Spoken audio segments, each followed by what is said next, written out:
നമസ്കാരം. Indian national കോൺഗ്രസിന്റെ bank അക്കൗണ്ടുകൾ ഉൾപ്പെടെ മരവിപ്പിക്കപ്പെട്ടതായി കോൺഗ്രസ് ട്രഷറർ അജയ് മാക്കൻ വ്യക്തമാക്കി.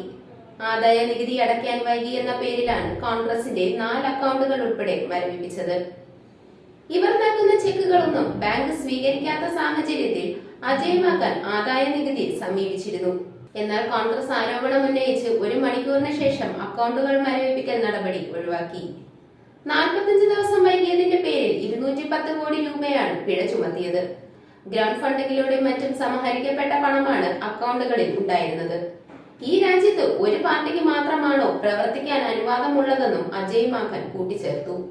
ആദായ നികുതി വകുപ്പിന്റെ ഈ പ്രവൃത്തിയിലൂടെ ജനാധിപത്യം ഇന്ത്യയിൽ പൂർണ്ണമായും നിലച്ചിരിക്കുകയാണെന്നും തിരഞ്ഞെടുപ്പ് തീയതി 2 ആഴ്ചയ്ക്കുള്ളിൽ പ്രഖ്യാപിക്കാനിരിക്കുകയാണ് ഈ നടപടിയെന്നും അദ്ദേഹം ആരോപിച്ചു.